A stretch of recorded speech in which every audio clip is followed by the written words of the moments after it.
Buenos días, queridos hermanos. Dios los bendiga a todos ustedes.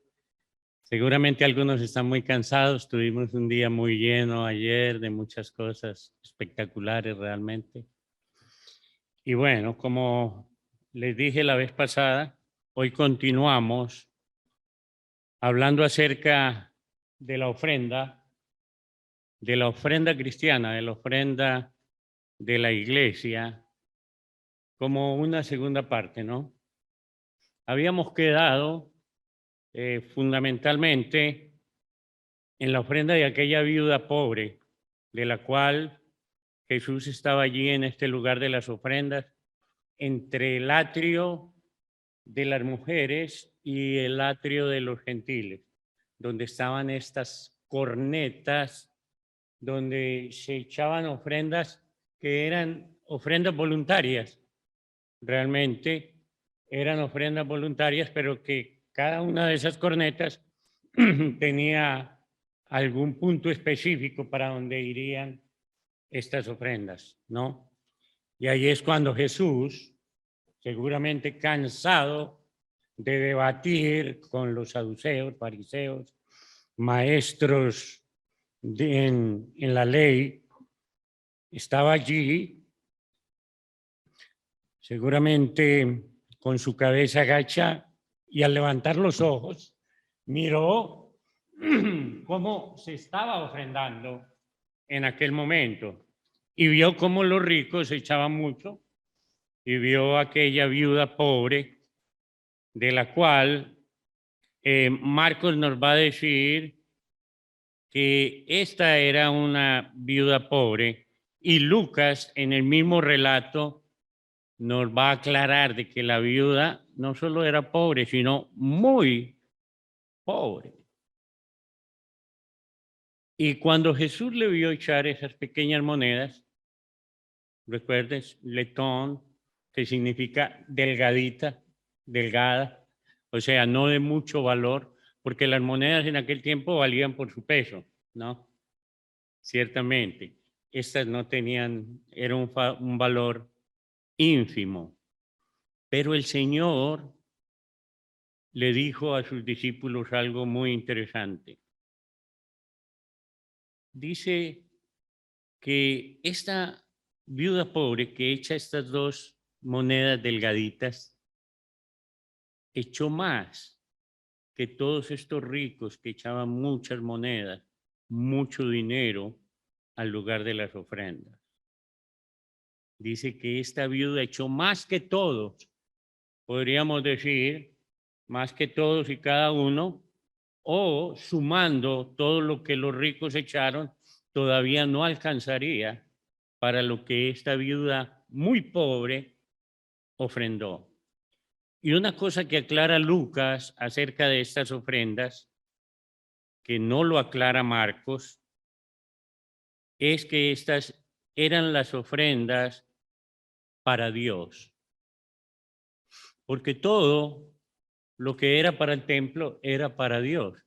Ese era un lugar, el templo era un lugar santísimo, un lugar consagrado a la adoración de el Dios de Israel.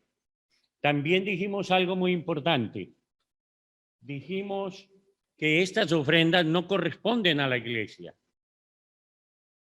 La ofrenda que estaba haciendo esta viuda y estos ricos, esta viuda muy pobre, todavía no existía la iglesia de Cristo. Estaba Cristo, sí, pero todavía la iglesia no existía. De hecho, Jesús, cuando hablaba de la iglesia, por ejemplo, en Mateo 16, 18 al 19, lo que va a decir cuando le dijo a Pedro, sobre esta roca, edificaré mi iglesia. O sea que la iglesia no estaba cuando Jesús estaba en este mundo. ¿Por qué? Porque la iglesia como tal iba a venir después de su muerte propiciatoria. Iba a venir después de su resurrección para mostrar su gran poder.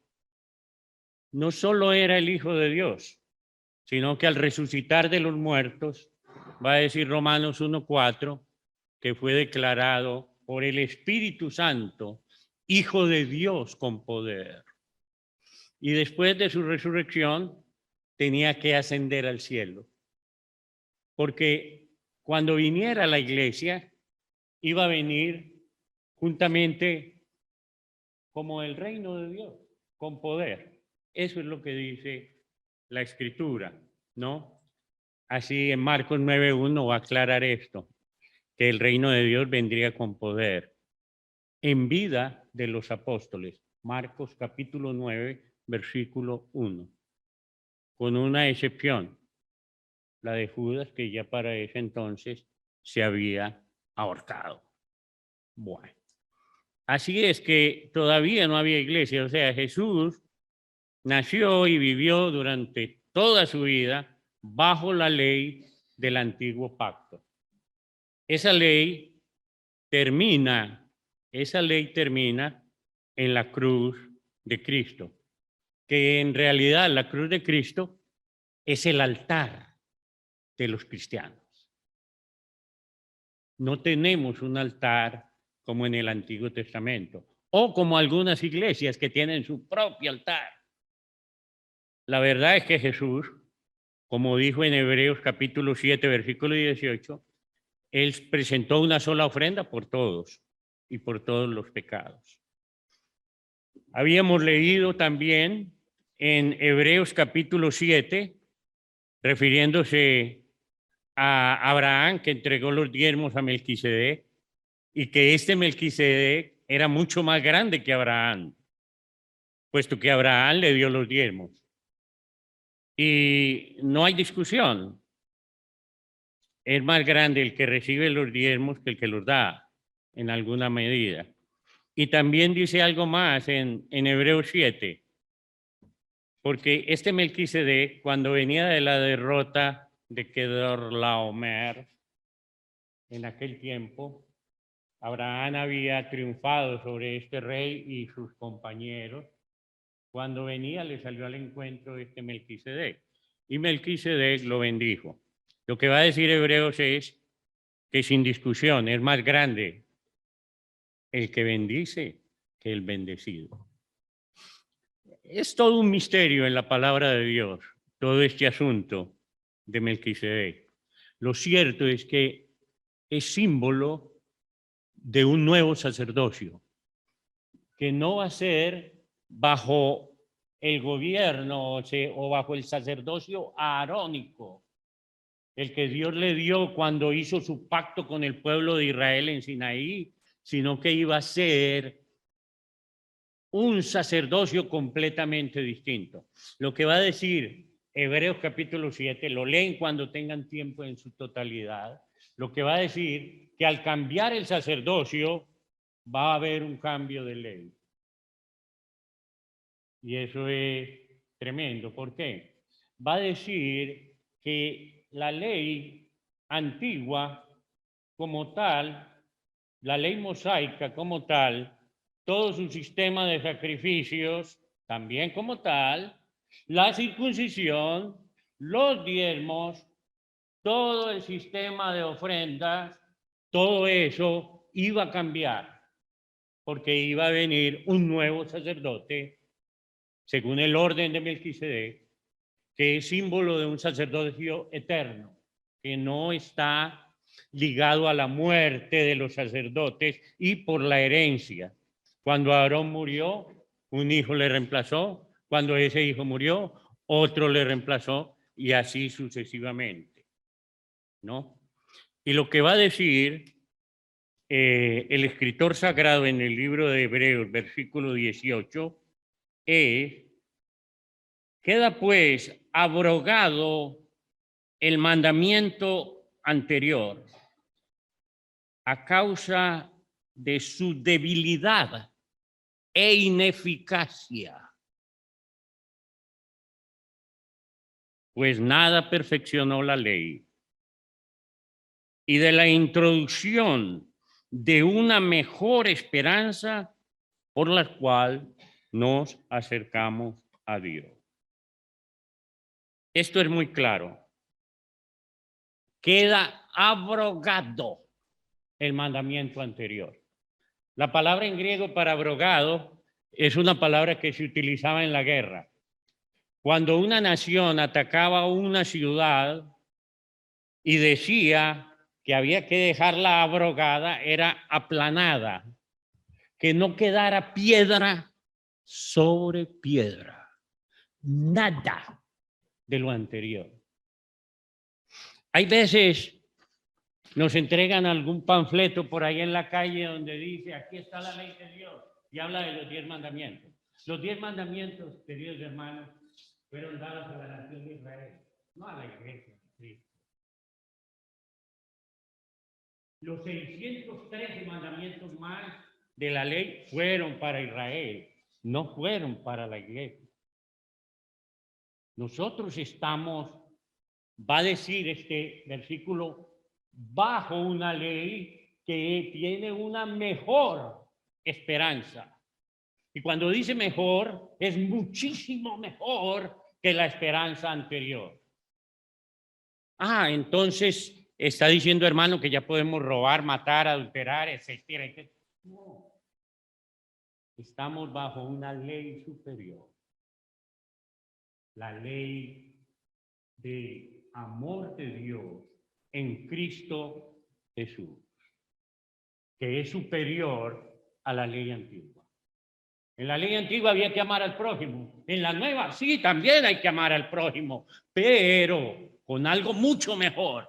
Como yo os he amado, dijo el Señor Jesucristo, es decir, hasta la muerte de ser necesario.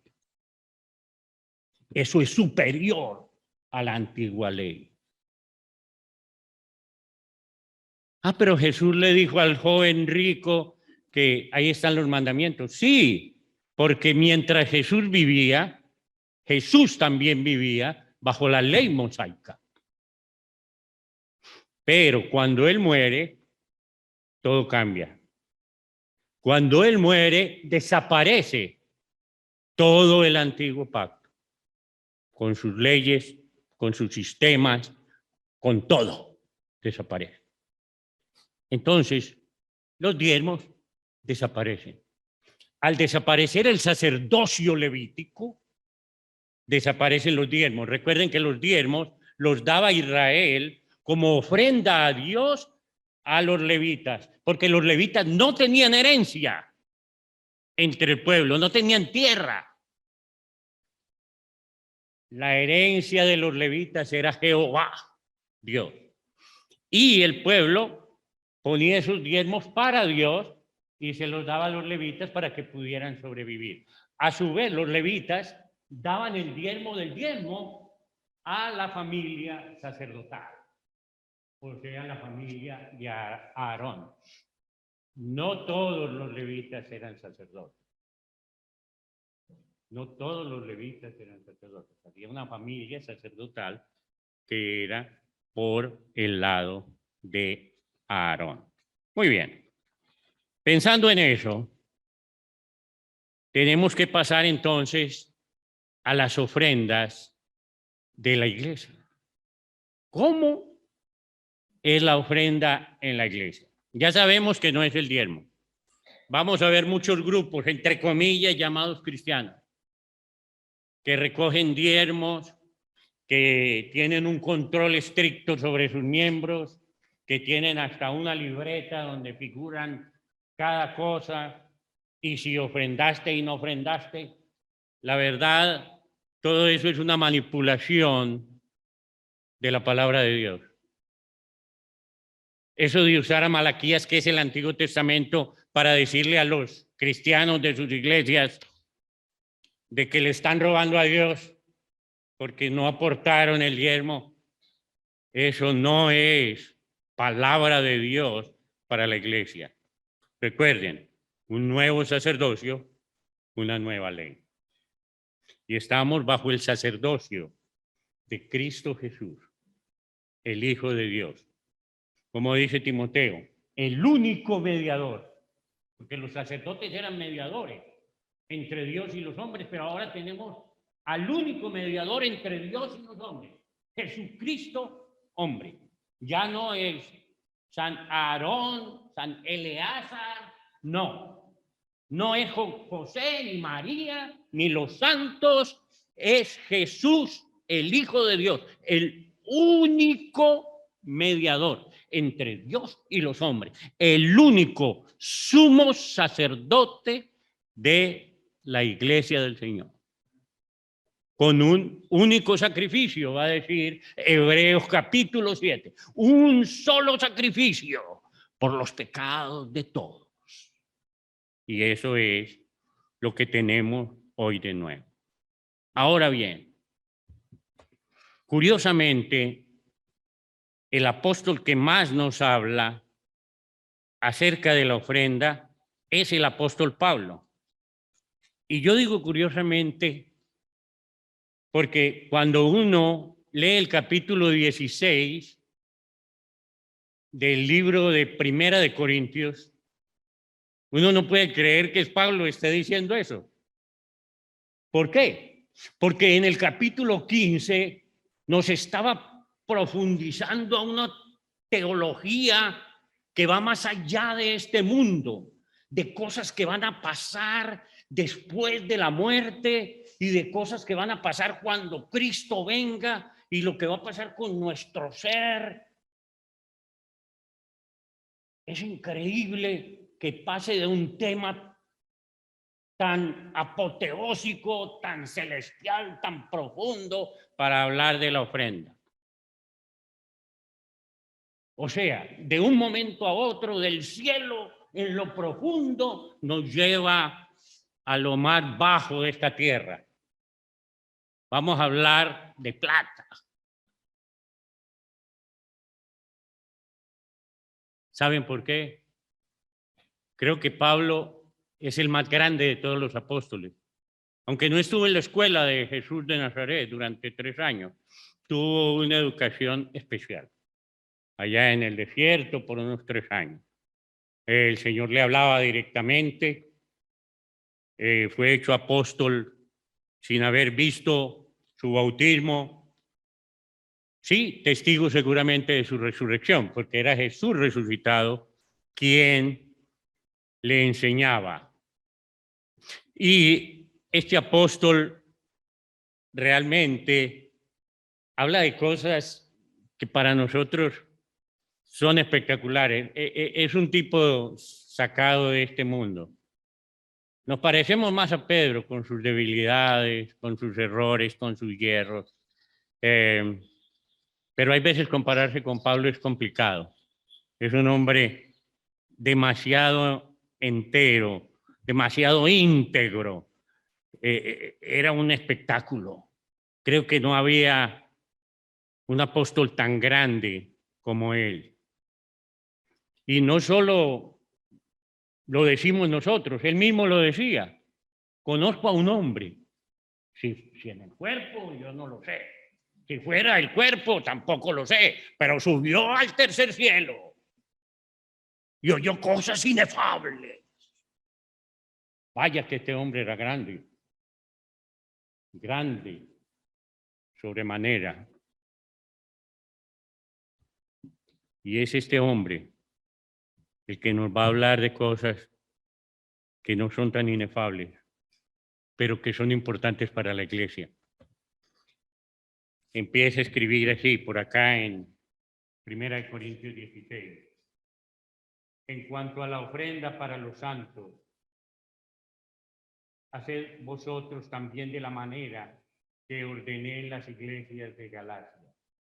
Cada primer día de la semana, cada uno de vosotros ponga aparte algo según haya prosperado, guardándolo, para que cuando yo llegue no se recojan entonces ofrendas. Y cuando haya llegado a quienes hubieren designado por carta, a estos enviaré para que lleven vuestro donativo a Jerusalén. Y si fuere propio que yo también vaya, irán conmigo. Hay que pensar en el origen de la ofrenda cristiana. Aparece aquí. No hay prescripción para la iglesia en ninguna parte de la palabra de Dios que diga que la iglesia tiene que diezmar. No existe. Solo se habla de este tipo de ofrenda. Pero esta ofrenda era una ofrenda puntual. No era una ofrenda para recoger todo el tiempo y a todas horas. Había hambre en la tierra de Judea. Y con el hambre en la tierra de Judea, sufrían los cristianos judíos y también todo el pueblo judío estaba sufriendo. Al parecer, en los pueblos antiguos había una cierta solidaridad, había cierta fraternidad. Los pueblos gentiles, cuando veían que algún hermano caía en desgracia y quedaba, dicen en Colombia, chiro, sin 5 centavos en el bolsillo, ¿no es cierto? Con ganas de emigrar a otro lugar donde haya mejores lugares. Estos gentiles se reunían y le ayudaban a esta persona, dándole un préstamo sin interés. Los judíos también lo hacían así. De hecho, cuando Pablo estaba haciendo esto, en Adiabene, al oeste de Jerusalén, al otro lado del río Tigris, estaba Helena, una maravillosa mujer de Adiabena, un pequeño reino donde ella era reina. Y esta mujer agarró mucho de su dinero y mandó a comprar a Egipto trigo y a las islas en el mar Mediterráneo comprar higos para llevar a los necesitados en Jerusalén. En el mismo tiempo que el apóstol estaba recogiendo la ofrenda para la iglesia. Era algo magnífico. Seguramente Pablo dijo, si el mundo hace esto, nosotros tenemos que superarlo, puesto que somos hijos de Dios. Vamos a hacer algo mejor para nuestros hermanos en Jerusalén. Vamos a igualar eso y quizás superarlo. Es así que nace esta ofrenda. ¿Y cómo nace? Nace como una necesidad de llenar un vacío, los estómagos de los hijos de Dios que estaban sufriendo allá. Pablo nos enseña aquí algo de que la iglesia no es solo esta congregación de Caballito o la congregación en Antioquía o en Corinto o en Tesalónica. No, la iglesia es universal. Y tenemos que luchar los unos por los otros. Mi hijo allá en los Estados Unidos, allá en México, va a una iglesia que tiene unos 5 predicadores en Ucrania. Y me contó que están reservando todo lo que pueden de sus ofrendas para ayudar a las familias cristianas en Ucrania, a nuestros hermanos que corren peligro allá. Y yo digo, wow, qué bendición, ¿verdad? Creo que la ofrenda nació por necesidades básicas de cada día, necesidades humanas. Empezó recogiéndose esta ofrenda. Y lo interesante es que él dice, cada primer día de la semana, cada uno ponga aparte algo según haya prosperado en el pasado. Cada uno. ¿Qué significa eso? Que la ofrenda es algo que nadie puede ofrendar por el otro. Eventualmente los padres de familia ofrendamos por la familia. Pero tenemos que enseñar a nuestros hijos que de cada cosa que reciban del Señor deben hacer ofrenda. Cada uno según haya prosperado. Si el que poco, poco, si el que mucho, mucho. La verdadera riqueza no está en la cantidad. el Señor nos enseñó eso. Esa viuda pobre era supermillonaria. Para Dios, más que esos hombres ricos que eran pobres hombres, que daban solo cosas que no le faltaban a ellos. Quizás nosotros también tenemos algo de eso. Como les decía la vez pasada, leer esto de la viuda pobre siempre me causa vergüenza, porque no creo que ofrezca tanto a Dios como esta mujer. Pero está allí por una razón. Gracias a Dios no tiene nombre, si no, ya la estarían adorando. Es para enseñarnos. Esta mujer era una mujer que amaba a Dios sobre todas las cosas y que ya lo había dado todo por él y que lo iba a seguir haciendo.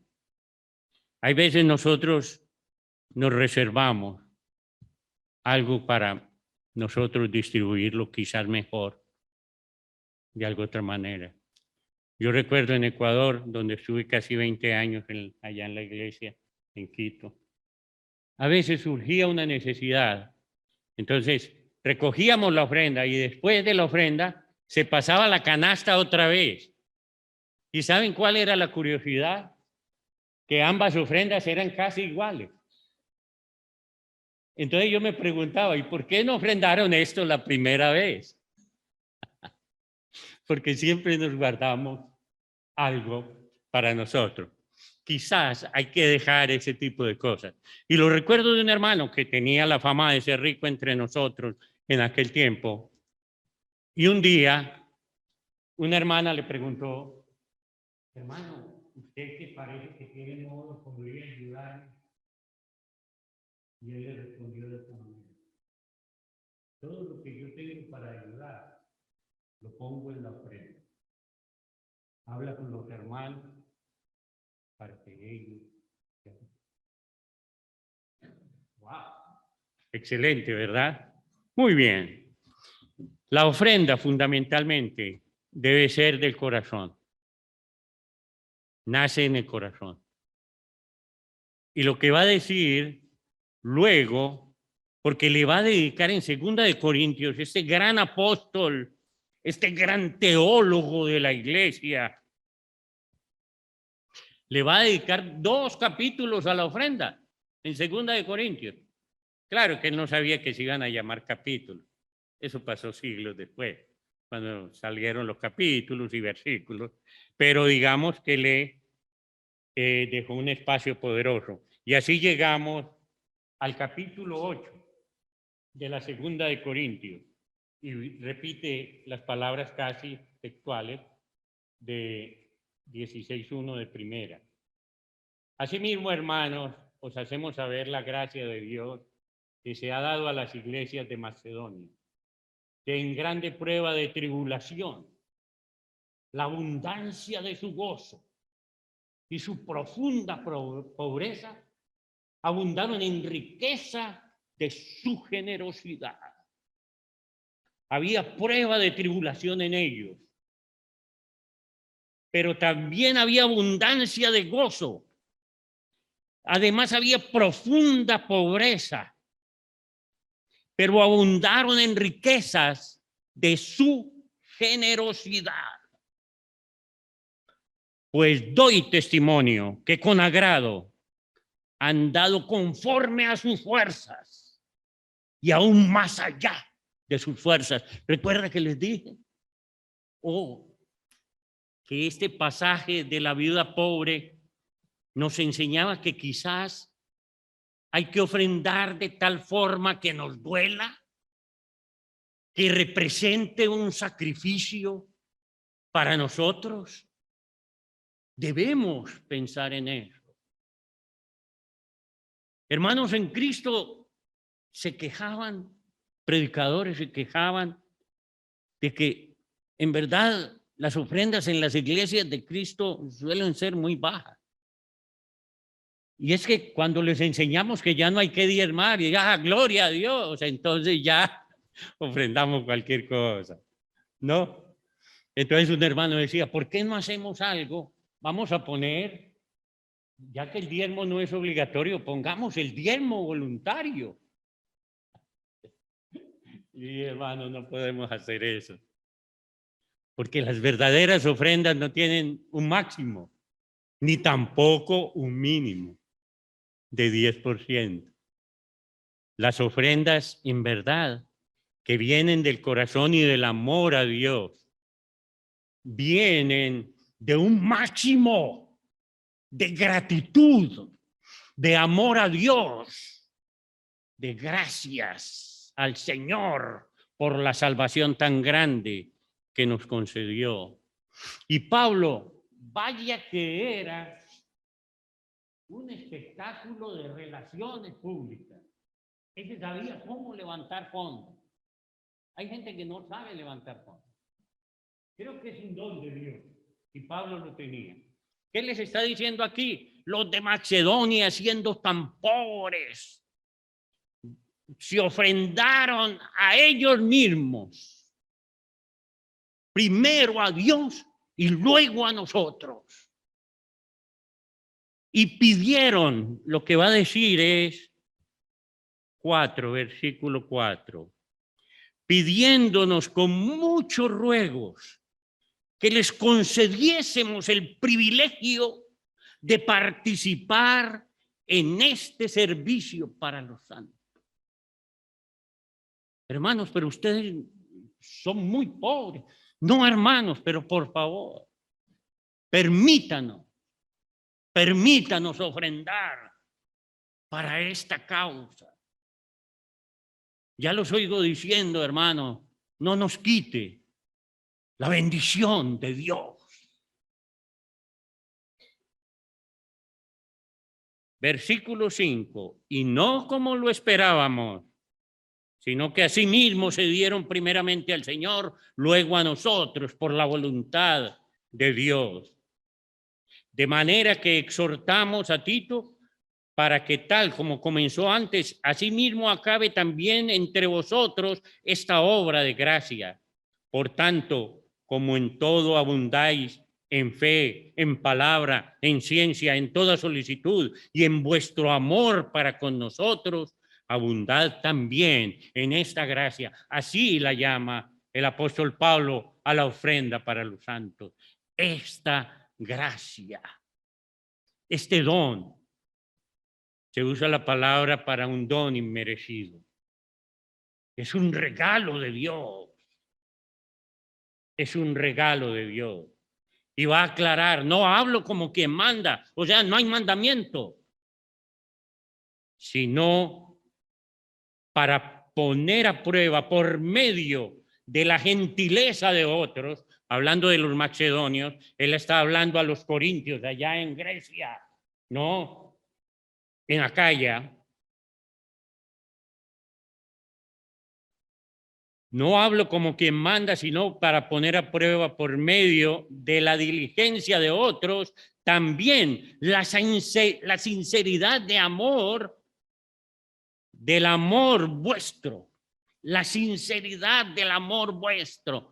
La ofrenda de amor es un termómetro de amor. Es un termómetro de la madurez de una iglesia. Es un termómetro de la solidaridad, de la comunión, del sentir empatía por el otro, de ponernos en los zapatos de aquellos que sufren y lloran cada día porque no cuentan con todo lo necesario. No es una obligación. Va a decir Pablo, a cada uno se le va a pedir según lo que tiene, no según lo que no tiene. Cuando compramos, ya, bueno, estarían muy pequeños, está el hijo de nuestro hermano Edgar Yungana allá en Ecuador.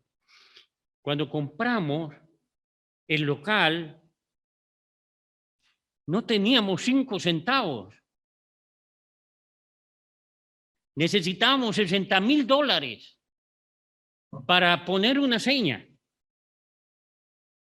Y bueno, dijimos, vamos a recoger lo que podamos. Ahí fue cuando hice los tarros para todas las familias, para que tuvieran una alcancía. Y les decíamos, ¿tiene ganas de un helado? Aguántese la gana. Vaya al tarrito, meta esa platica porque la necesitamos. Así fue que la iglesia, una iglesia muy pobre, donó $10,000 en esos tarros. Era mucho dinero. Y la iglesia que ahora me sostiene a mí, y desde hace 20 años atrás, en Ecuador y acá, esa iglesia, cuando les pedimos que necesitábamos esa cantidad de dinero, nos dijeron que no tenían esa plata. Pero hicieron un préstamo a un banco en los Estados Unidos y nos mandaron $50,000 que ellos no tenían para que comprásemos ese lugar. Eso fue increíble. Y pusimos esos $70,000 y eso fue una gran bendición, una gran fiesta. Saber que hay gente que piensa en nosotros y que ni siquiera los conocemos. Me sostuvieron por más de 10 años y no conocía sino a 1 o 2 de ellos. Recuerdo que la primera vez que fui, porque ellos nos invitaron, yo no tendría plata para ir a los estados. Una señora muy humilde, porque no crean que todos los gringos están forrados en plata. La mayoría están forrados de deudas y de mucho trabajo. Y sé que esa mujer era una mujer muy humilde y me miró a los ojos, me agarró de los brazos y me dijo, qué bueno que es saber hacia dónde va nuestro dinero, nuestras ofrendas. Hermanos, tenemos que aprender de personas así, de personas que lo dan todo, porque es una gracia de Dios. Y va a decir Pablo en ese mismo capítulo 8, siguiendo adelante con la lectura que ya comenzó nuestro hermano Cristian, versículo 9. Porque ya conocéis la gracia de nuestro Señor Jesucristo, que por amor a vosotros se hizo pobre, siendo rico, para que vosotros con su pobreza fueseis enriquecidos. Y en esto doy mi consejo, porque esto os conviene a vosotros, que comenzasteis antes no solo con hacerlo, sino también con quererlo, desde el año pasado. Esto es una ofrenda planificada. Ya lo había hecho Macedonia y también Corinto se estaba preparando desde el año pasado y ya habían ofrendado algo. Pero Pablo quiere asegurarse. Entonces va a enviar a Tito, va a enviar a Timoteo, va a enviar a gente de confianza para que cuando él llegue, allá, no se recojan las ofrendas, o sea, que ya hayan cumplido. Porque primero está el corazón dispuesto. Pero hay una cosa del dicho al hecho, hay mucho trecho. Y eso lo sabía el apóstol Pablo. Entonces, los presiona de esta manera. Versículo 11. Ahora pues, llevad también a cabo el hacerlo, para que como estuvisteis prontos a querer, así también lo estéis en cumplir, conforme a lo que tengáis. Porque si primero hay la voluntad dispuesta, será acepta, según lo que uno tiene, no según lo que no tiene.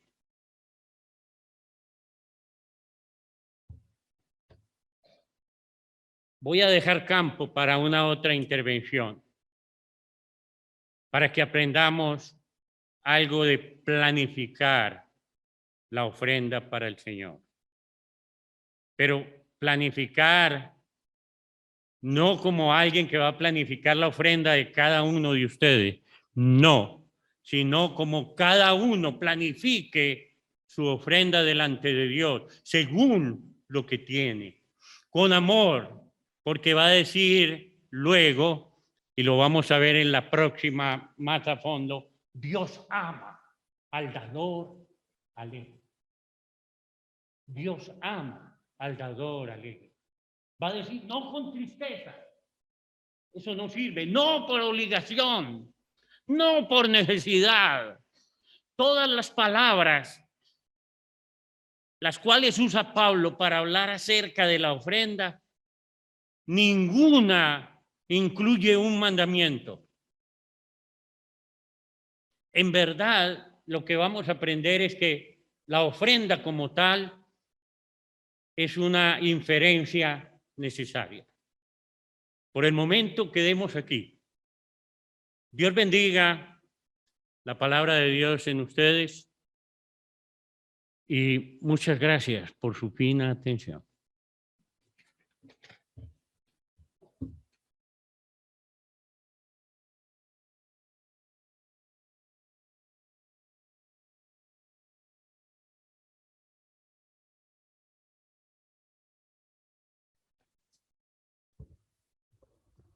Muchísimas gracias, Darío, por tu excelente mensaje. Gracias por tus palabras. Vamos a cantar dos canciones en una. La primera la conocen, la segunda la aprendemos. Sublime Gracia. Y vamos a engancharla con Ya libre soy, Dios me salvó, y mis cadenas ya Él rompió, y como un río fluye el perdón. Sublime gracia, inmenso amor. Cantamos esta canción antes de la oración final. Sublime gracia del Señor, que a un infeliz salvó. Fui ciego, mas hoy veo yo, perdido y Él me halló. Su gracia me enseñó a temer, mis dudas ahuyentó. Oh, cuán precioso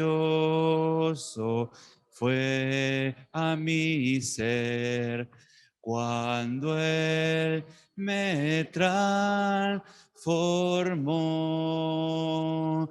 Ya libre soy, Dios me salvó y mis cadenas ya Él rompió, y como un río fluye el perdón. Sublime gracia, inmenso amor, en los peligros o aflicción que yo he tenido aquí, su gracia siempre me libró y me guiará feliz. Y cuando en Sión por siglos mil brillando esté cual sol, aún cantaré por siempre allí su amor que me salvó. Ya libre soy, Dios me salvó y mis cadenas Él rompió. Y como un río fluye el perdón, sublime gracia, inmenso amor. Buenos días.